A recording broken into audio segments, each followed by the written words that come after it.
स्वागत दोस्तों, अगर इस वीडियो के सामने सबसे पहले सबसे बड़ी अपडेट आपको बताएंगे दोस्तों। नरेंद्र मोदी और आरएसएस की होने वाली थी जुगलबंदी, पता चला जैसे ही कांग्रेस पार्टी के नेताओं को कर दिया गया बॉयकॉट। दोस्तों बताएंगे इसके बाद भाजपाई बुरी तरीके से भड़के पड़े हैं दोस्तों, कांग्रेस पार्टी को उल्टी सीधी बातें बोल रहे। बताएंगे क्या है पूरा मामला जिसको मोदी अपमान के तौर पर देखा जा रहा है दोस्तों। इसी के साथ में सरकारी एजेंसी की ओर से सावरकर की तारीफ किए जाने को लेकर लोगों में जबरदस्त तरीके की नाराजगी है दोस्तों। बताएंगे कैसे सरकारी एजेंसी को ही फटकार लगाई जा रही है दोस्तों। बताएंगे क्या है पूरा मामला। इसी के साथ में चलेंगे एक और बड़ी खबर की तरफ, जहां पर फिर से कांग्रेस पार्टी की सरकार को अस्थिर करने के लिए मारी गई कई जगह छापेमारी। बताएंगे कौन से राज्य से है ये बड़ी अपडेट। इसी के साथ में चलेंगे एक करके सारी बड़ी अपडेट दोस्तों। लेकिन उससे पहले अगर आप भी मानते हैं कि राहुल गांधी ने मोदी का भाषण बहिष्कार करके एकदम सही किया है तो इस वीडियो को लाइक करके लाल बटन दबाकर चैनल को सब्सक्राइब करके बेल आइकन दबाकर कमेंट बॉक्स में अपनी राय जरूर लिखा बताएगा दोस्तों। ज्यादा से ज्यादा वीडियो को शेयर कीजिएगा। चलते हैं सबसे पहले सबसे बड़ी ब्रेकिंग न्यूज अपडेट की तरफ, जहां पर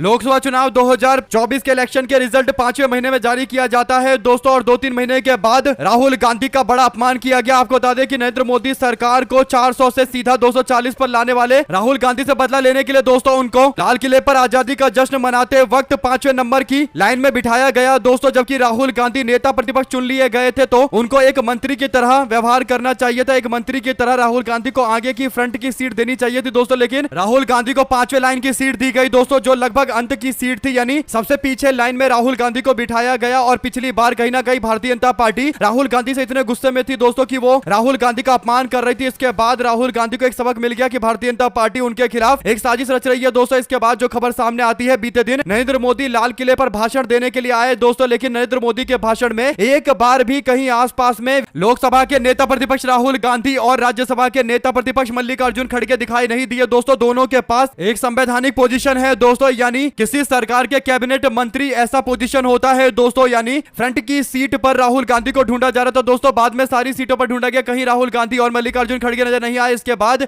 में पता चला कि राहुल गांधी और मल्लिकार्जुन खड़गे ने बीजेपी सरकार के कार्यक्रम का बहिष्कार कर दिया दोस्तों। पिछली बार राहुल गांधी के सीट पोजीशन को लेकर हुए विवाद को लेकर यह फैसला लिया गया दोस्तों। इसके बाद कांग्रेस पार्टी के समर्थकों ने राहुल गांधी की जमकर तारीफ की दोस्तों और कहा कि राहुल गांधी ने सही फैसला लिया है, क्योंकि राहुल गांधी जब वहां पर जाते तो क्या नरेंद्र मोदी के मुंह से आरएसएस की तारीफ सुनने के लिए जाते, जिसे भारत में कई बार बैन किया गया है। और आरएसएस के खिलाफ जब विचारधारा की लड़ाई राहुल गांधी लड़ रहे हैं तो फिर आरएसएस की तारीफ सुनने के लिए जाने का कोई औचित्य नहीं था दोस्तों। अगर आप भी मानते हैं कि राहुल गांधी ने एकदम सही किया है, ऐसा ही किया जाना चाहिए था, बहिष्कार ही किया जाना चाहिए था दोस्तों। तो इसके बाद अब बीजेपी के लोग बुरी तरीके से बौखलाए हुए हैं और नरेंद्र मोदी का अपमान बताते हुए जमकर राहुल गांधी और मल्लिकार्जुन खड़गे की आलोचना कर रहे हैं दोस्तों। भाजपा के नेता सारी लिमिट पार करते हुए राहुल गांधी और कांग्रेस पार्टी के लिए अपशब्द इस्तेमाल करते हुए पाकिस्तान प्रेमी बता रहे हैं दोस्तों। बीजेपी के प्रवक्ता शहजाद पूनावाला जो कुछ दिनों पहले तक कांग्रेस पार्टी में थे, अब राहुल गांधी और कांग्रेस पार्टी को पाकिस्तान प्रेमी बता रहे हैं दोस्तों। मोदी विरोध में देश विरोध करने लगे, इस तरीके का दावा करते हैं दोस्तों। बीजेपी आईटी सेल का मेंबर और अध्यक्ष भी इसी तरीके की भाषा बोलता है दोस्तों। इससे एक बात स्पष्ट हो गई है कि भाजपाइयों को बहुत बुरा लगा है कि मोदी का भाषण सुनने के लिए नेता प्रतिपक्ष राहुल गांधी और भारतीय राष्ट्रीय कांग्रेस के राष्ट्रीय अध्यक्ष मल्लिकार्जुन खड़गे नहीं पहुंचे दोस्तों। कांग्रेस पार्टी ने तस्वीर जारी करते हुए बताया कि दोनों नेताओं ने अपने कार्यालय में कांग्रेस पार्टी के कार्यालय में ध्वजारोहण किया है, यानी झंडा फहराया है और स्वतंत्रता संग्राम के सेनानियों को नमन किया है। दो शब्द इन भाजपाइयों के बारे में भी जरूर लिखेगा दोस्तों। अगर आप भी मानते हैं कि एकदम सही डिसीजन था तो अपनी राय जरूर लिखता है। ज्यादा से ज्यादा वीडियो को शेयर कीजिएगा। चलते हैं एक और बड़ी अपडेट, जहां पर कांग्रेस पार्टी ने सोशल मीडिया पर एक वेबसाइट का लिंक लॉन्च किया दोस्तों। इस लिंक पर क्लिक करके लोग अपना डीपी बना सकते थे और उस डीपी में वोट चोरी से आजादी, वोट चोरी से आजादी लिखा हुआ है, स्टॉप वोट चोरी। और लोग इमेज क्रिएट करके अपने डीपी में अलग अलग सोशल मीडिया प्लेटफॉर्म पर लगाकर अपना समर्थन जता सकते हैं वोट चोरी से आजादी के नाम पर दोस्तों। और कांग्रेस पार्टी को अच्छी खासी प्रतिक्रिया मिली है दोस्तों इस पूरे मामले को लेकर। इसी के साथ में बीजेपी सरकार के अंतर्गत आने वाले मिनिस्ट्री ऑफ पेट्रोलियम और नेचुरल गैस यानी पेट्रोलियम मिनिस्ट्री की ओर से एक तस्वीर जारी की गई दोस्तों, आजादी को याद करते हुए। यानी इस पोस्ट में भारत को आजादी दिलवाने वाले लोगों की तस्वीरें थी दोस्तों। लेकिन इसमें 3 तस्वीरों को लेकर तो कोई दिक्कत ही नहीं है दोस्तों। भारत के जाने माने स्वतंत्रता सेनानी है दोस्तों, महात्मा गांधी से लेकर सुभाष चंद्र बोस और सभी युवाओं के दिल की धड़कन दोस्तों शहीद आजम भगत सिंह। लेकिन एक जो तस्वीर है दोस्तों उससे लेकर जोरदार विवाद हुआ है। आपको बता दें कि इस बार तस्वीर सावरकर की लगा दी गई है दोस्तों। हैप्पी इंडिपेंडेंस डे लिखते हुए ये जो तस्वीर सावरकर की लगाई गई है दोस्तों, इसे लेकर अब सोशल मीडिया पर लोगों ने निशाना साधना शुरू कर दिया और पेट्रोलियम मिनिस्ट्री से बोला कि आप E20 लाकर लोगों के कार का इंजन खराब कर रहे हो, उस पर ध्यान दो और E20 को वापस लो। ये क्या पोस्ट करके हर चीज में मिलावट करने की अपनी मानसिकता को दिखाते हो। जब पेट्रोल की बात आती है तो उसमें एथेनॉल मिला देते हो और अब जब फ्रीडम फाइटर यानी स्वतंत्रता सेनानियों की बात आई है तो उसमें भी मिलावट कर दी गई है। यानी दोस्तों सावरकर की ओर निशाना साधते हुए लोगों की ओर से ये कमेंट किया गया है। इसके बाद लोगों ने पोस्ट को एडिट करते हुए सावरकर को हटाकर दोस्तों देश के पहले प्रधानमंत्री जवाहरलाल नेहरू की तस्वीर लगाई है और बोला है कि अब ठीक है, ये है असली पिक्चर जिसमें सारे स्वतंत्रता सेनानी एक साथ दिखाई दे रहे हैं। आप क्या कहना चाहते हैं दोस्तों, लिखकर जरूर बताएगा, नेहरू या सावरकर। चलते हैं एक और बड़ी अपडेट तब जहां पर भाजपा के लोग राहुल गांधी का आइडिया भी चोरी कर लेते हैं दोस्तों और आइडिया को सही से लागू भी नहीं करते। ये भारतीय जनता पार्टी का एक बार फिर से चेहरा सबके सामने आ गया है। दरअसल राहुल गांधी ने अपने न्याय पत्र में लोगों से वादा किया था कि अगर 2024 में सरकार बनती है तो फिर लोगों को, खासकर युवाओं को बेरोजगारी भत्ता दिया जाएगा। राहुल गांधी 6,000 रुपए बेरोजगारी भत्ता देने का वादा कर रहे थे दोस्तों। इसके बाद राहुल गांधी के इसी योजना को थोड़ा सा घुमाकर बीजेपी के लोगों ने लाने की कोशिश की दोस्तों। 1 लाख रुपए से 1 करोड़ तक इंटर्नशिप का वादा किया गया था, लेकिन 1 लाख करोड़ का जुमला निकला है। राहुल गांधी बोले, कहा 11 साल बाद भी मोदी सरकार के वही पुराने जुमले हैं, वही रटे रटाए आंकड़े हैं। पिछले साल 1 लाख करोड़ से 1 करोड़ इंटर्नशिप का वादा किया गया था। इस साल फिर से 1 लाख करोड़ की नौकरी की योजना बनाई गई है। सच क्या है? संसद में मेरे सवाल पर सरकार ने माना है कि 10,000 से भी कम इंटर्नशिप स्टाइपेंड था, जिसके कारण 90% युवाओं ने लेने से मना कर दिया। मोदी सरकार के पास अब कोई नया आइडिया नहीं बचा है। इस सरकार से युवाओं को रोजगार नहीं, बस जुमले मिलेंगे। कुल मिलाकर दोस्तों राहुल गांधी के सवाल पर जो बताया गया कि बीजेपी की सरकार इस योजना को सही से लागू नहीं कर पा रही है, राहुल गांधी ने उसी बात को पकड़कर भारतीय जनता पार्टी को अब जबरदस्त तरीके से सवालों के घेरे में लिया है दोस्तों। इससे पहले दावा किया जाता कि कई लाख लोगों को इंटर्नशिप के मौके दिए जाएंगे और युवाओं को स्किल सिखाया जाएगा। उसके बाद वो आगे और भी रोजगार के अपने नए तरीके ढूंढ सकते हैं। कुल मिलाकर दोस्तों राहुल गांधी की इस बात पर आपकी क्या राय है, लिखकर जरूर बताएगा। चलते हैं एक और बड़ी अपडेट की तरफ जहां पर 17 अगस्त को नेता प्रतिपक्ष राहुल गांधी रोहतास जिले में प्रस्तावित जनसभा के मद्देनजर रोहतास से डीएम और पुलिस सुरक्षा व्यवस्था देखने के काम पर जुट गए हैं दोस्तों। निरीक्षण करने के लिए पहुंचे हैं। उनके साथ कांग्रेस पार्टी के भी कई सारे कार्यकर्ता और नेता मौजूद रहे। साथ साथ बिहार में दोस्तों एक और बड़ा खेला हुआ। कटिहार में बिहार राज्य खाद्य निगम के गोदाम में 350 मैट्रिक टन अनाज गायब हो गया। एसडीएम आलोक चंद्र चौधरी ने छापेमारी की तो कई बोरियां मिली है दोस्तों। ईंट पत्थर भरे हुए मिले हैं, यानी ऐसा लग रहा है कि कोई अनाज पूरा का पूरा घटक गया और बोरियों में ईंट पत्थर बांध कर रख दिए गए। इससे साफ तौर पर भ्रष्टाचार का एक खुला एग्जाम्पल सामने आया है दोस्तों। अगर आप भी मानते हैं कि इस मामले पर जांच पड़ताल की जानी चाहिए, काफी गंभीर मामला। और बिहार के अंदर तो अलग अलग तरीके के लूट की खबर सामने आती रहती है दोस्तों। उसी से जुड़ा हुआ ये भी एक लूट का बड़ा मामला है। जो भी आपकी राय है लिखकर जरूर बताएगा। चलते हैं एक और बड़ी अपडेट जहां पर राहुल गांधी ने देश के लोगों को आजादी के पर्व पर शुभकामनाएं देते हुए कहा, हार्दिक शुभकामनाओं के साथ कि महान स्वतंत्रता सेनानियों के बलिदान से मिली आजादी एक ऐसे भारत के निर्माण का संकल्प हम लेते हैं जहां सत्य और समानता की नींव पर न्याय हो और हर दिल में सम्मान और भाईचारा हो। इस अनमोल धरोहर के गौरव और सम्मान की रक्षा करना हम सबका कर्तव्य है। राहुल गांधी की इस बात पर आप क्या राय देना चाहते हैं दोस्तों, लिखकर जरूर बताएगा। चलते हैं एक और बड़ी अपडेट जहां पर नरेंद्र मोदी और सरदार पटेल की तुलना की गई दोस्तों। लोगों ने कहा कि सरदार पटेल ने आरएसएस के ऊपर बैन लगाया था, लेकिन एक प्रधानमंत्री मोदी है जो झंडा फहराने के लिए जाते हैं और आरएसएस की तारीफ कर देते हैं। यही दोनों की विचारधारा के बीच का अंतर है। इसी के साथ में उत्तर प्रदेश के विधानसभा में नो पार्किंग में खड़ी कैबिनेट मंत्री संजय निषाद की सफेद फॉर्च्यूनर को उठाकर लेकर चली गई पुलिस दोस्तों। ट्रैफिक पुलिस ने तत्काल क्रेन मंगाकर वाहन को उठाकर लेकर चले गए। इस पूरी घटना का वीडियो भी सोशल मीडिया पर शेयर किया जा रहा है दोस्तों। गलत स्थान पर पार्किंग का आरोप लगाकर ऐसा किया गया है। क्या भारतीय जनता पार्टी का कोई मंत्री होता दोस्तों तो उस पर इस तरीके की कार्रवाई होती, या फिर बीजेपी के सहयोगी संजय निषाद की पार्टी है तो ही ऐसा एक्शन हुआ है। एक तरीके से संजय निषाद को विचार करना चाहिए कि क्या उनको नीचा दिखाने के लिए ऐसा किया गया है, क्योंकि प्रशासन उनका है, पुलिस उसकी है और कैबिनेट मंत्री होने के बावजूद उनके कार के साथ इस तरीके का व्यवहार किया गया। जो भी आपकी राय है दोस्तों लिखकर जरूर बताएगा। चलते हैं एक और बड़ी अपडेट तब जहां पर उत्तर प्रदेश के अंदर भी जबरदस्त तरीके से कांग्रेस पार्टी ने विशाल जुलूस निकाला है दोस्तों। जैसा कि आप लोग तस्वीरों में देख सकते हैं, कांग्रेस की ओर से निकाले गए इस जुलूस का नेतृत्व पार्टी के प्रदेश अध्यक्ष कर रहे थे और साफ शब्दों में कांग्रेस पार्टी बोल रही है कि वोट चोरी लोकतंत्र के खिलाफ एक अपराध है जिसकी कोई माफी नहीं है। हम बीजेपी और चुनाव आयोग को जनता के लोकतांत्रिक अधिकार रौंदने नहीं देंगे। इसी संकल्प के साथ उत्तर प्रदेश कांग्रेस ने भी विशाल मार्च निकालकर अपना समर्थन राहुल गांधी को दिया है। चलते हैं एक और बड़ी अपडेट की तरफ जहां पर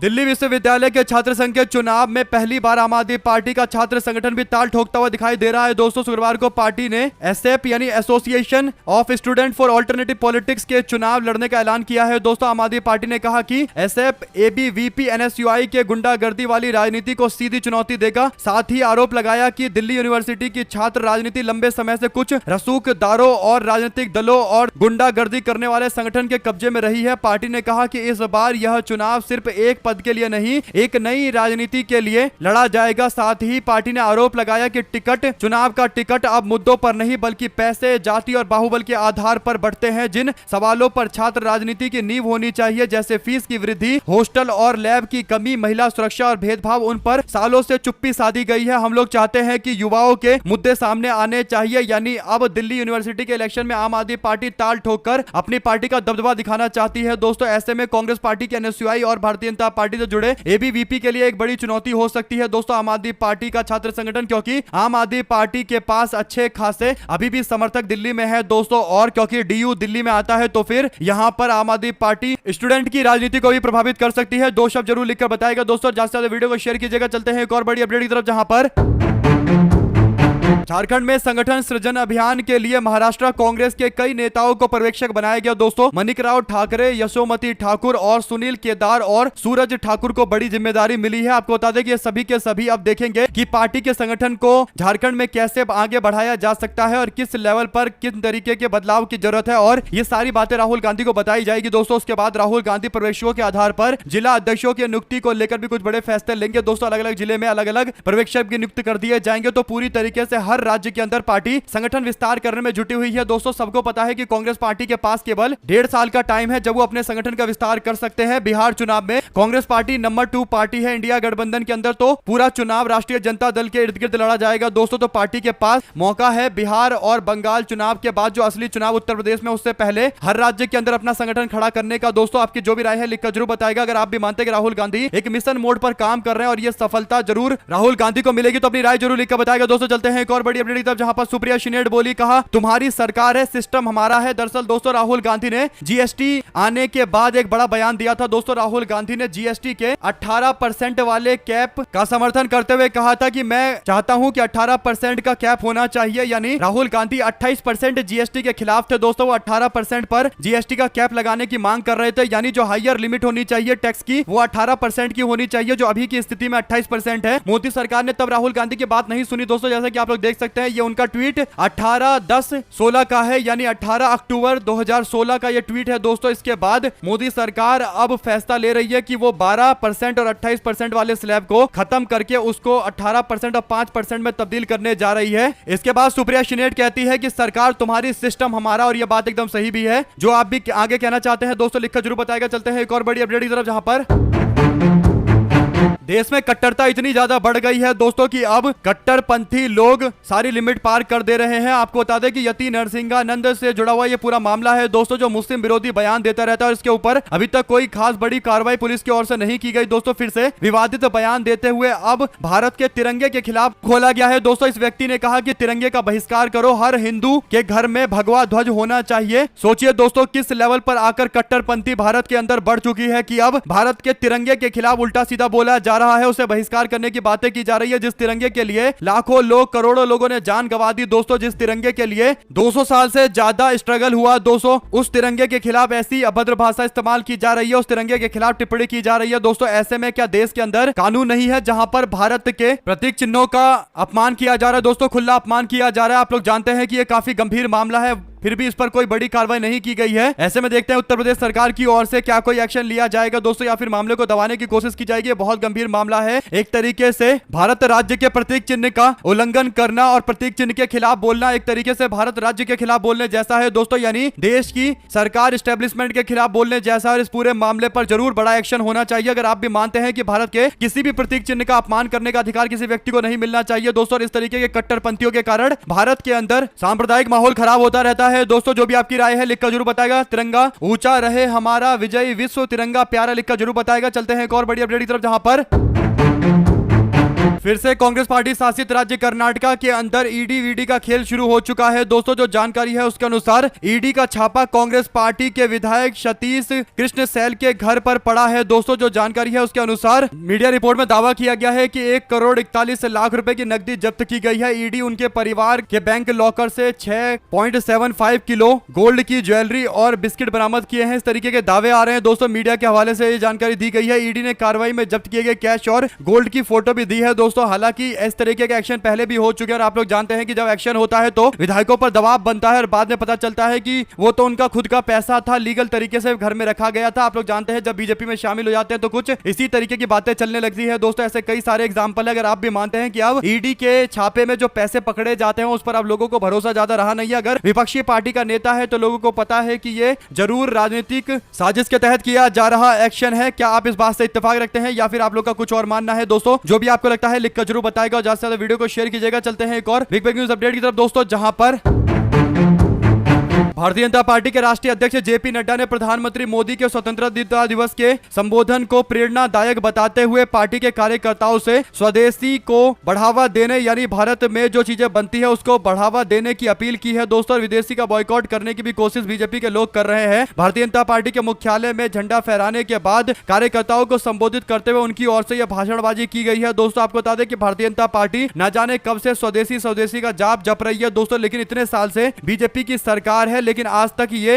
बीजेपी नहीं बता पाई है कि स्वदेशी के जगह पर लोग विदेशी क्यों इस्तेमाल कर रहे हैं और लोगों को स्वदेशी अपनाने के लिए कैसे बढ़ावा दिया जा सकता है, सरकार ने क्या पॉलिसी बनाई है, इसके बारे में भाजपाइयों को कम पता है दोस्तों। लेकिन बस ज्ञान देना है दूसरों को कि हमको स्वदेशी का इस्तेमाल करना चाहिए, जबकि दूसरी ओर प्रधानमंत्री मोदी के इस्तेमाल की जाने वाली ज्यादातर चीजें आप देखेंगे कि बाहर से मंगाई जाती है। दोस्तों ऐसे में दो शब्द जरूर लिखकर बताइएगा अगर आप भी मानते हैं कि इस तरीके की दोहरी नीति नहीं होनी चाहिए और दोहरी नीति का पुरजोर विरोध करना चाहिए हमको दोस्तों, तो लिखकर जरूर बताएगा। ज्यादा से ज्यादा वीडियो को शेयर कीजिएगा। चलते हैं एक और बड़ी अपडेट की तरफ दोस्तों, जहां पर एनडीए गठबंधन से अपने सारे रिश्ते खत्म करके महागठबंधन में अपनी संभावनाएं ढूंढ रहे पशुपति पारस कौन से विधानसभा सीट से चुनाव लड़ेंगे दोस्तों, इसे लेकर जबरदस्त चर्चा चल रही है। जो दावा है उसके अनुसार उनको विधानसभा का चुनाव पार्टी लड़ाने के लिए तैयार है। पशुपति पारस वैशाली जिले के राजा पाकर सीट से मैदान में उतर सकते हैं। राजा पाकर विधानसभा क्षेत्र पर चिराग पासवान की पार्टी का पहले दबदबा हुआ करता था दोस्तों, लेकिन अब वो चाहते हैं कि इसको वापस से अपने पक्ष में लेकर आए। दरअसल चिराग पासवान इस बार एनडीए गठबंधन में जबरदस्त तरीके से कंफ्यूजन वाली राजनीति कर रहे हैं दोस्तों। यही बड़ा कारण है कि एनडीए गठबंधन के नेता चिराग पासवान के खिलाफ पशुपति पारस एक अच्छा विकल्प देखते हैं कि उनकी पार्टी चिराग पासवान को रिप्लेस करके महागठबंधन को ज्यादातर वोट दिलवा दे। ऐसे में दोस्तों अगर आप भी मानते हैं कि चिराग पासवान के लिए मुश्किलें उनके चाचा सबसे ज्यादा खड़े करेंगे तो लिखकर जरूर बताएगा दोस्तों, और ज्यादा से ज्यादा वीडियो को शेयर कीजिएगा ताकि पल पल की पूरी अपडेट आप लोगों तक लगातार इसी तरीके से पहुंचती रहे। दोस्तों चलते हैं एक और बड़ी अपडेट की तरफ, जहां पर पूजा पाल को समाजवादी पार्टी ने पार्टी से बाहर का रास्ता दिखा दिया दोस्तों। इसके बाद पूजा पाल की ओर से अब सिंपैथी वाला कार्ड खेला जा रहा है। वो समाजवादी पार्टी के नेता अखिलेश यादव से बोलती है कि क्या अखिलेश यादव जी ये आपका पीडीए वाला जो आप दावा करते हैं वो न्याय है क्या? ये पीडीए न्याय, इसी पीडीए न्याय की आप बात कर रहे थे। हालांकि दोस्तों भारतीय जनता पार्टी के नेता पीडीए को लेकर समाजवादी पार्टी को घेर जरूर रहे हैं, लेकिन ये नहीं बता रहे कि आखिर पिछड़ा समाज को लेकर भारतीय जनता पार्टी के पास क्या पॉलिसी है। केवल जैसे तैसे चिढ़ाने की कोशिश की जा रही है दोस्तों अखिलेश यादव को, और कहीं ना कहीं अखिलेश यादव के खिलाफ माहौल बनाने का प्रयास किया जा रहा है। अगर आप भी मानते हैं कि अब इन लोगों को एक्सपोज करने का टाइम आ चुका है और पूजा पाल के खिलाफ जो एक्शन हुआ है एकदम 100% सही एक्शन हुआ है, तो लिखकर जरूर बताएगा दोस्तों। अगर आप भी मानते हैं कि समाजवादी पार्टी या किसी भी इंडिया गठबंधन की पार्टी को अब कोई भी ऐसे कॉम्प्रोमाइजेस नहीं करने चाहिए जिससे कहीं ना कहीं गठबंधन के हितों को नुकसान पहुंचे दोस्तों। और पूजा पाल कहती है कि क्या पीडीए का न्याय मेरे साथ हुआ है? कुछ लोग महिला सम्मान की बातें कर रहे हैं, क्या ऐसे होता है महिला सम्मान? अब वो दोनों तरीके से सिंपैथी कार्ड खेलने की कोशिश कर रही है दोस्तों। अगर आप भी मानते हैं कि पूजा पाल ने पहले राज्यसभा के इलेक्शन में समाजवादी पार्टी के खिलाफ वोट डाला, उसके बाद अब वो कोशिश कर रही है कि समाजवादी पार्टी उनके खिलाफ कोई एक्शन ना ले, वो पीडीए वाला कार्ड खेल ले और समाजवादी पार्टी इसी तरीके से अपने विधायकों का विरोध झेलते रहे और कोई एक्शन ना ले, वो भारतीय जनता पार्टी को सपोर्ट करते रहे और बीजेपी से फायदा भी मिल रहा होगा दोस्तों। आप लोग जानते हैं कि कोई भी नेता फ्री में वोट वगैरह तो डालता नहीं है। जो भी आपकी राय है दोस्तों इस पूरे मामले पर लिखकर जरूर बताएगा। ज्यादा से ज्यादा वीडियो को शेयर कीजिएगा दोस्तों। चलते हैं एक और बड़ी अपडेट की तरफ, जहां पर प्रधानमंत्री नरेंद्र मोदी के काफिले की लैंड रोवर और मर्सिडीज जैसी अति महंगी गाड़ियां क्या स्वदेशी है, ये सवाल है दोस्तों। मोदी जी की कथनी और करनी में अंतर क्यों है, यानी जेपी नड्डा कह रहे हैं कि स्वदेशी अपनाओ और नरेंद्र मोदी भी लाल किले के प्राचीर से बोलते हैं कि स्वदेशी अपनाओ। लेकिन हकीकत यह है दोस्तों कि प्रधानमंत्री नरेंद्र मोदी के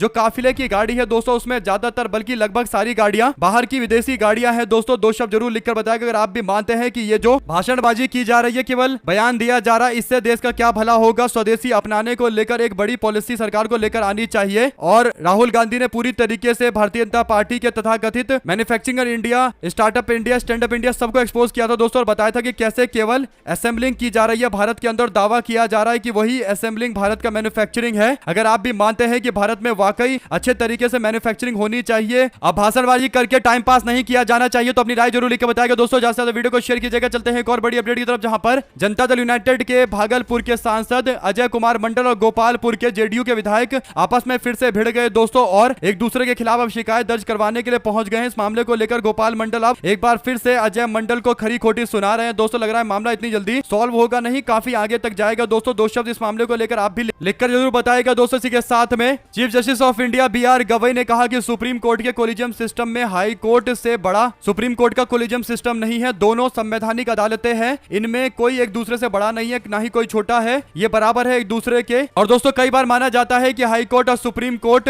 के अंदर एक हायरार्की होती है, यानी हाई कोर्ट नीचे होता है, सुप्रीम कोर्ट ऊपर होती है, लेकिन स्थिति एकदम अलग है दोस्तों। भारत के संविधान में दोनों कोर्ट को संवैधानिक कोर्ट बताया गया है, इसीलिए दोनों का स्टेटस बराबर है। केवल प्रशासन के मामले को लेकर सुप्रीम कोर्ट का डिसीजन ऊपर माना जाता है। आपकी क्या राय है दोस्तों, पूरे मामले पर लिखकर जरूर बताएगा। हमारे साथ लगातार जुड़े रहने से दोस्तों, भाइयों बहनों मित्रों का बहुत बहुत धन्यवाद। देख रहे थे आपका अपने चैनल जय हिंद जय भारत। ज्यादा वीडियो को शेयर कीजिएगा दोस्तों। बहुत बहुत धन्यवाद सभी दोस्तों, भाइयों बहनों मित्रों का। जय हिंद।